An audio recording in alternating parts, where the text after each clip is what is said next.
Hello, NBA fans. Daily news about the Los Angeles Lakers. I'm a fan of the Lakers show and I hope you'll subscribe to the channel and give it a like.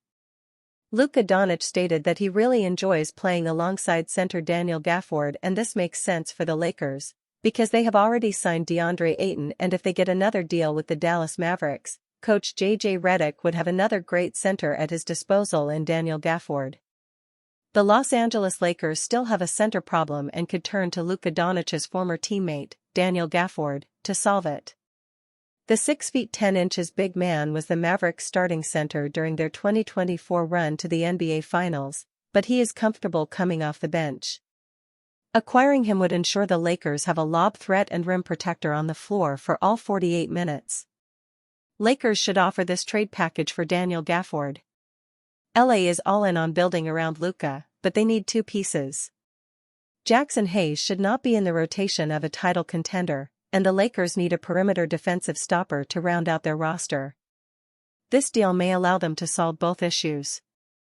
The Mavs gave up a first-round draft pick to land Gafford at the 2024 trade deadline, and he instantly helped them reach the NBA Finals.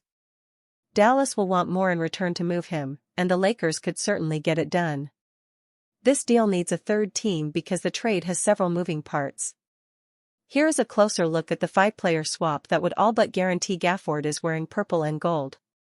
Los Angeles Lakers receive Daniel Gafford and Haywood Highsmith. Dallas Mavericks receive Gabe Vincent, 2031 first-round pick, via LAL, 2026 first-round pick swap. Brooklyn Nets receive Dalton Connect, Jackson Hayes NS 2030 second-round pick, via DAL. Landing Gafford would allow him and Ayton to play shorter bursts. Keeping the big men fresh when carrying a significant defensive load would help significantly. The Lakers get a long-term solution at the position and wouldn't be sweating Ayton's future. The Los Angeles Lakers want a pick-and-roll partner for Luka Doncic, and Daniel Gafford is a strong long-term option.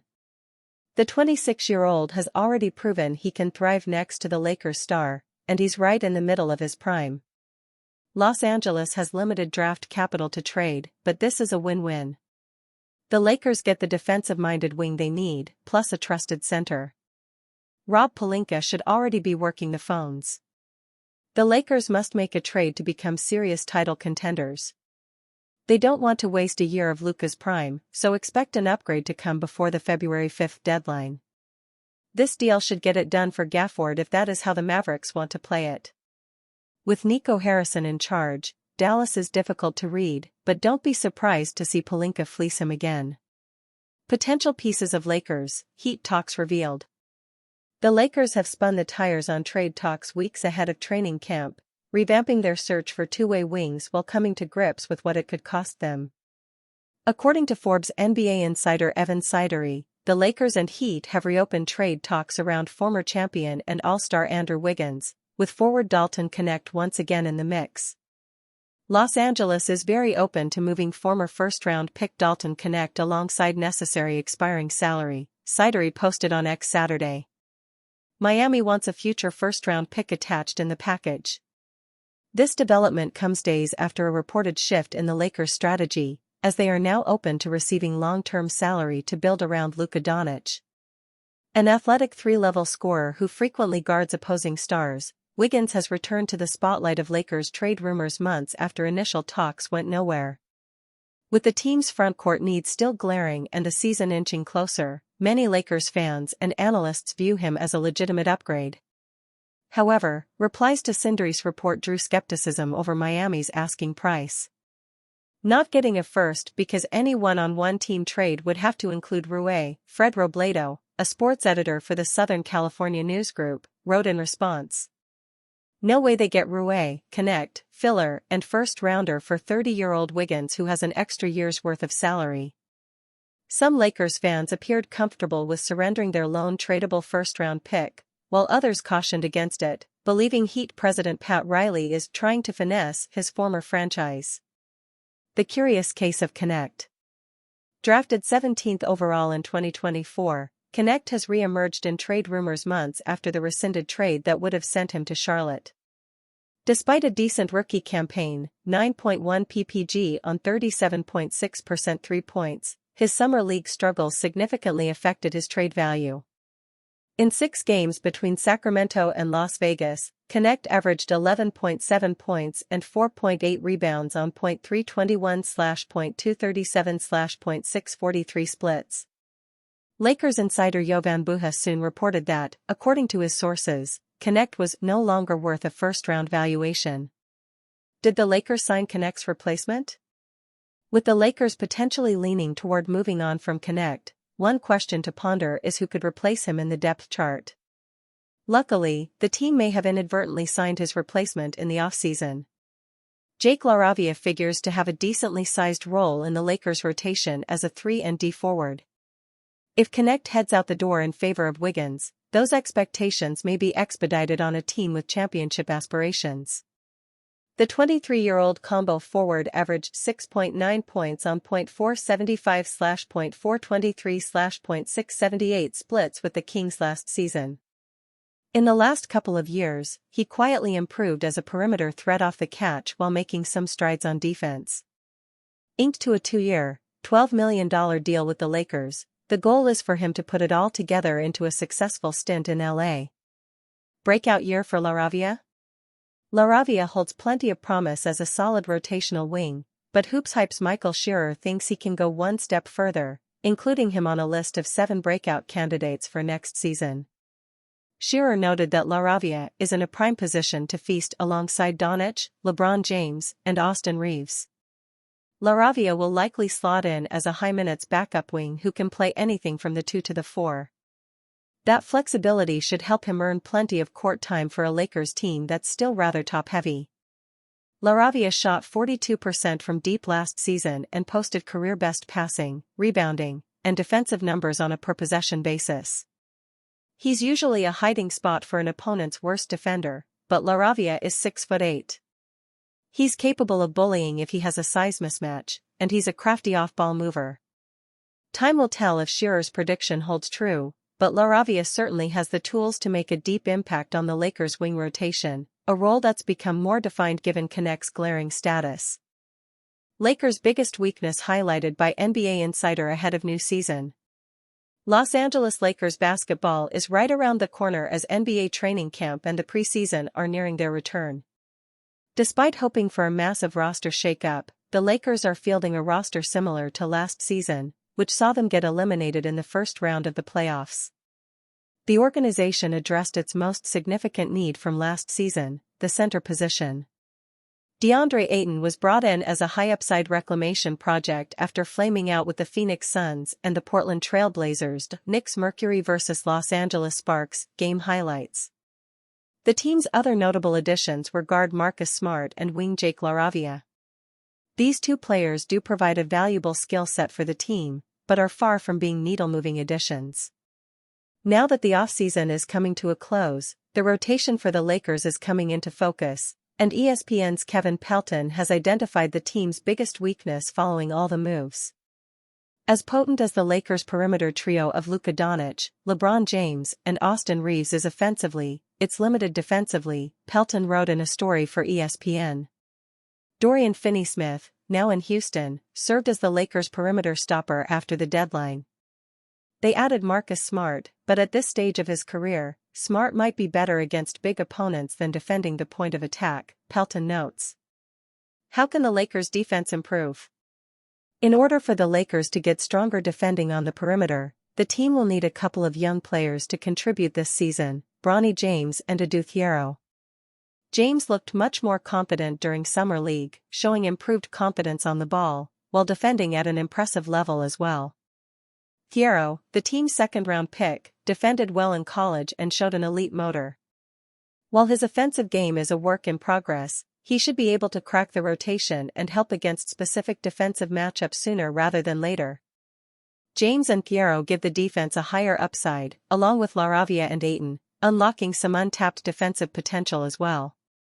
The Lakers filled their biggest need, the center position, this summer, but another hole could cost them in the future. Paul George praises Luka Doncic, he's got a chance to be the biggest international guy. Paul George is no stranger to giving his opinion on NBA topics.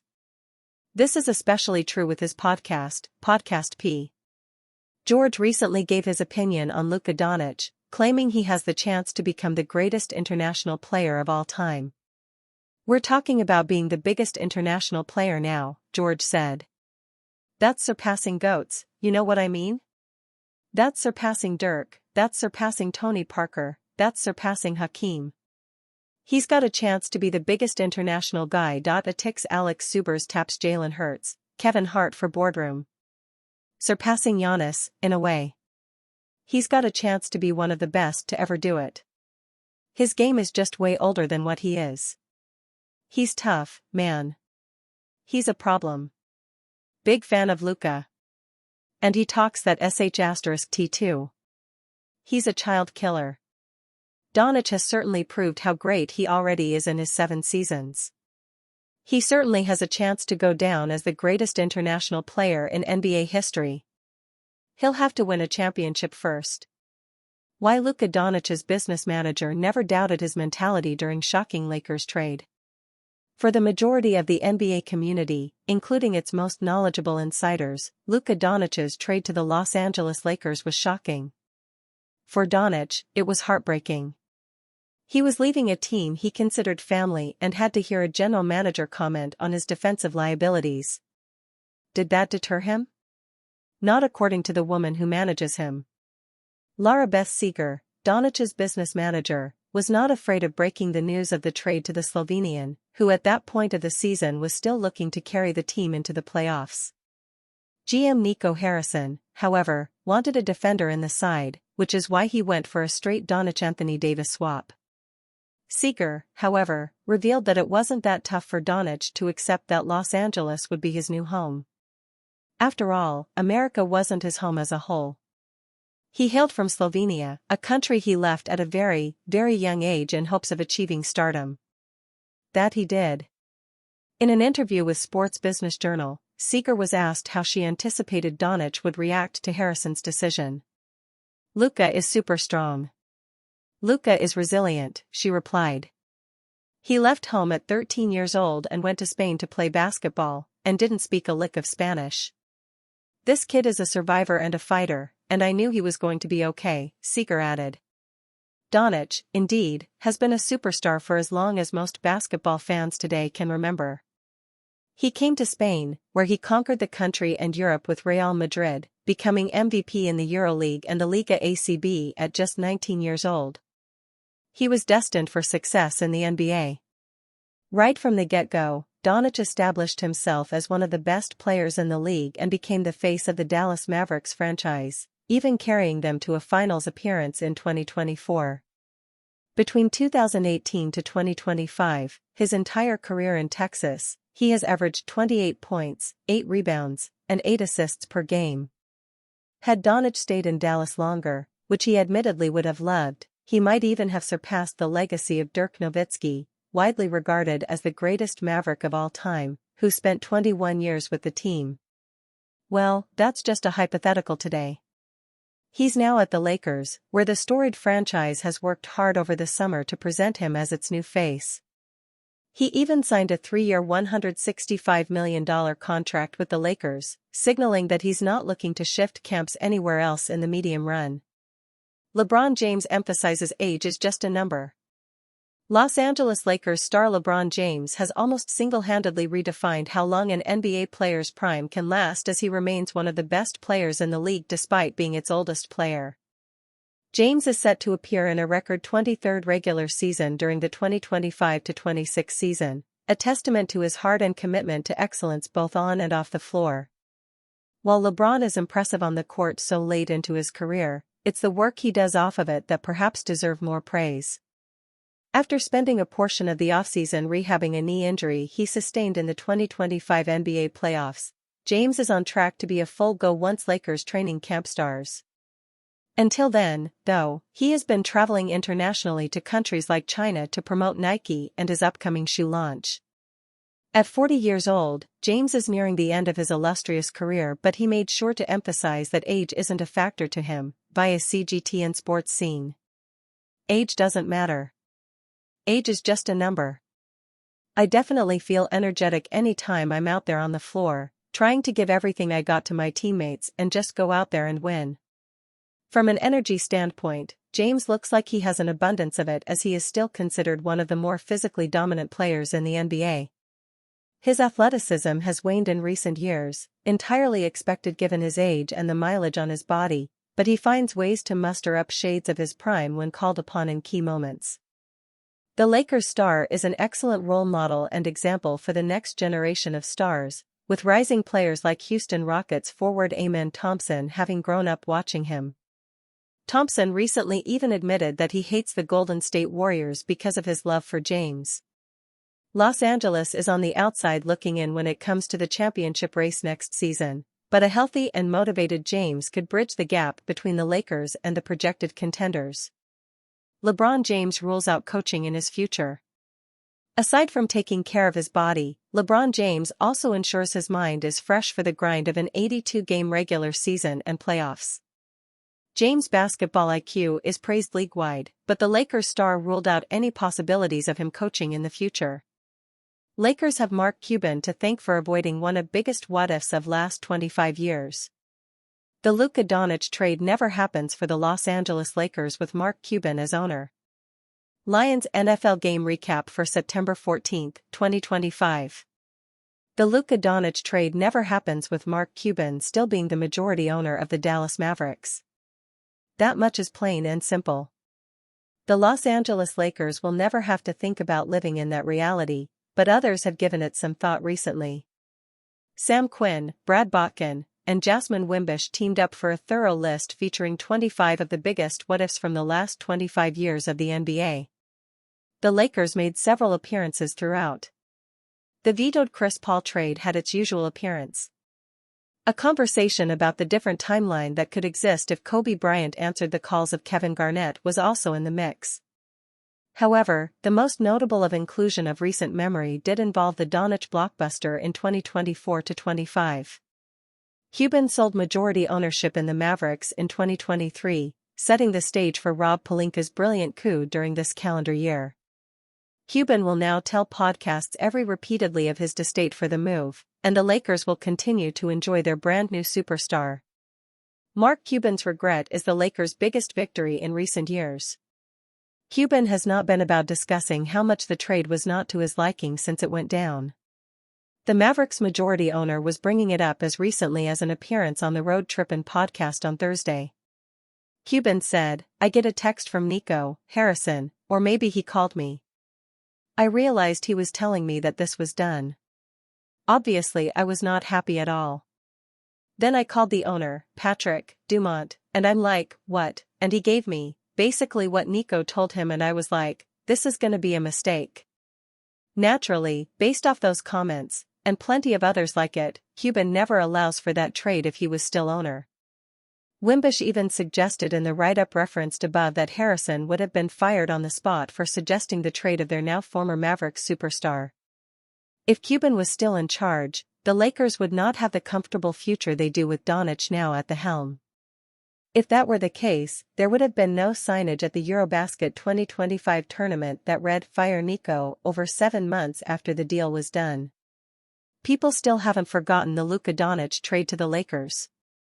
Instead, here we are, living in the reality of Doncic donning purple and gold and committing himself to a future in Los Angeles. This is one what if the Lakers will be thrilled to be on the right side of. Bronny James may struggle this season. Being LeBron James' son brings with it the weight of fame, and that could be affecting his performance. What is his most likely role on the team? It's pretty simple to see, at least early on, what role Bronny might take this season. With Shake Milton departing and the team not directly replacing him with a signing, Bronny could step in as the next best guard out of the rotation. That means when injuries strike or the team is looking to shake things up in a game, Bronny is the one they call on. It's not consistent minutes on the floor, at least to start the year, but it's also more minutes than he was getting last season. The challenge for him will be impressive enough during that playing time to warrant him continuing to get minutes and possibly even earn more. What he showed in this summer with his ability to create his shot and knock down threes is going to be key as to whether he'll be able to succeed this season. What is his best-case scenario? Bronny's improved, confident play this summer is just the tip of the iceberg. After showing that he belongs during Summer League, Bronny enters the season assured of himself, which sets him up for a strong training camp and preseason. While there are still plenty of ball handlers and guards ahead of him in the roster, he will likely move up to Shake Milton's spot as the first guard out of the rotation. In his limited time early, he continues to impress with his defense and ability to knock down open shots. Eventually, that makes the Lakers more comfortable moving a player like Gabe Vincent without getting a guard in return, with the team comfortable to give his minutes to Bronny. By the end of the season, Bronny is capable of playing 15 minutes per night with stints in each half of the game,